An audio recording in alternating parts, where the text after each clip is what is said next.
Hinihuhuli po ba nila ang mga riders kapag nakatsinelas ang angkas? Hinihuhuli po ba nila ang mga riders kapag nakatsinelas ang angkas? Sino po ang may idea o nagmungkahi na ipagbawal sa mga riders ang pag-aangkas sa nakatsinelas?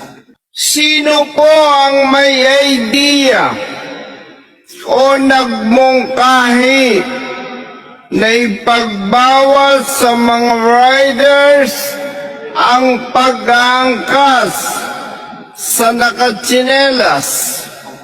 Colonel Lebrija. Colonel Lebrija. Mr. Speaker, Madam Sponsor, sa pinatutupad ng LTO mula noong 2008 hanggang sa kasalukuyan, ang mga riders na nagmamaneho ng motorsiklo na nakatsinelas ang kanilang hinuhuli. Hindi po nila hinuhuli ang mga riders na nakatsinelas ang angkas. Bilang road safety advocate, motorcycle riders at representative ng One Rider Party List, kasama si Honorable Congressman Attorney Rods Gutierrez, naniniwala po tayo na tama at makatwiran ang LTO sa kanilang ipinatutupad. Higit na maayos, komportable at mas ligtas para sa pagmamaneho ng mga riders kung nakasapatos ang mga ito at hindi nakatsinelas. Mr. Speaker, Madam Sponsor, sa ipinatutupad na single ticketing system ng MMDA, hinihuhuli po ba nila ang mga riders kapag nakatsinelas ang angkas? Mr. Speaker, my dear colleague, opo, under the single ticketing system, iyon po ang pinagbabawal. Mr. Speaker, Madam Sponsor, ang kasunod ko pong itatanong ay naitanong ko na during the previous pre-budget hearing for MMDA. Nais ko lamang pong itanong ulit ito para mas maging malinaw sa ating lahat ang usapin. Mr. Speaker, Madam Sponsor, sino po ang may idea o nagmungkahi na ipagbawal sa mga riders ang pag-aangkas sa nakatsinelas?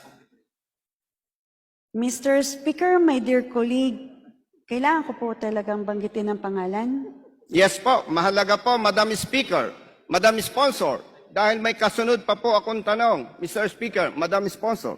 Mr. Speaker, my dear colleague, bahagi po siya ng technical working group at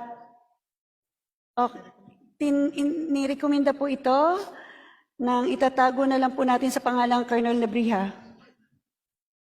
Thank you, Madam Sponsor. Thank you, Mr. Speaker. Malinaw po na si Colonel Lebrija ang nagmungkahi na ipagbawal sa mga riders ang pag-aangkas sa nakatsinelas. Mr. Speaker, Madam Sponsor, si Colonel Lebrija po ba ay member ng Metro Manila Council? Mr. Speaker, my dear colleague, hindi po siya miyembro, bagamat gaya po ng aking inaturan, siya po ay bahagi ng technical working group. Madam Sponsor, with all due respect, iba po ang technical working group.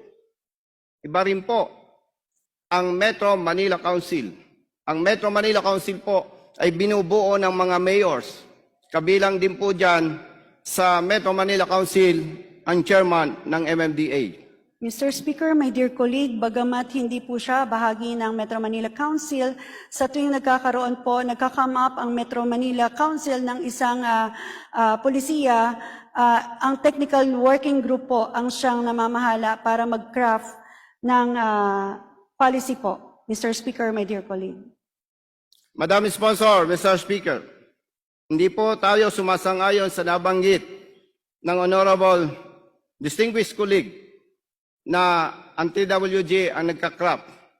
Hindi rin po basihan na nagmungkahi ang member ng TWG sa Metro Manila Council para dito sa sinasabing pagbabawal sa mga riders kung nakatsinelas ang kanilang angkas. Mr. Speaker, Madam Sponsor, illegal, questionable, at may tuturing na pang-abuso sa kapangyarihan at pandaraya sa mga riders at sa kanilang pamilya ang ipinatutupad ng MMDA at ng lokal na pamahalaan ng Las Piñas City base sa mga sumusunod.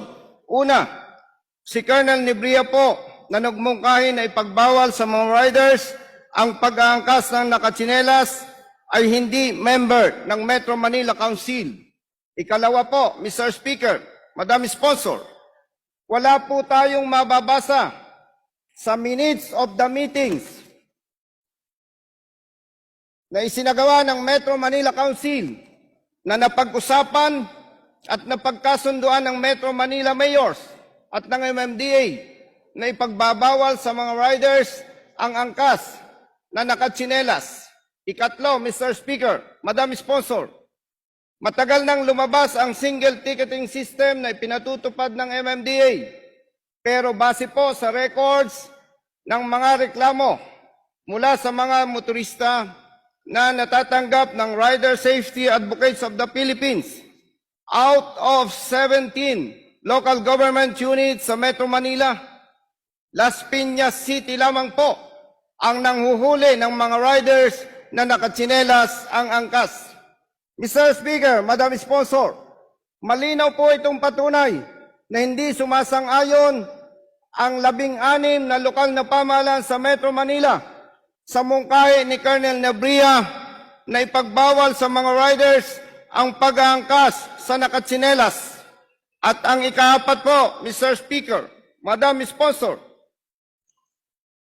sa 19 na kopya po ng tickets na inisyo ng MMDA enforcers na kanilang hinuli at sinasabing nakatsinelas ang angkas, makikita rin po dito ang pandaraya sapagkat hindi nakasulat sa ticket ng mga ito ang backrider wearing slippers.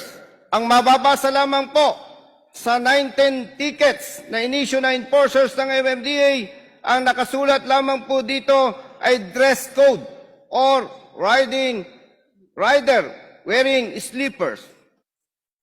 Mr. Speaker, Madam Sponsor, ang MMDA po ay may budget na mahigit 4 billion pesos every year. Ito po ay pera ng taong bayan. Nararapat lamang po na tugunan ng MMDA ang kanilang mandato ng tama, maayos, patas at hindi karagdagang pahirap sa mga motorista at sa kanilang pamilya. Mr. Speaker, Madam Sponsor, bilang halal ng taong bayan, responsibilidad po nating lahat na proteksyonan sila alinsunod sa batas na walang pinipili at walang kinikilingan. Mr. Speaker, Madam Sponsor, at sa lahat po ng ating mga kapwa public servants na nagbigay ng oras para po sa aking interpellations, maraming salamat po sa inyong lahat. And God bless us all.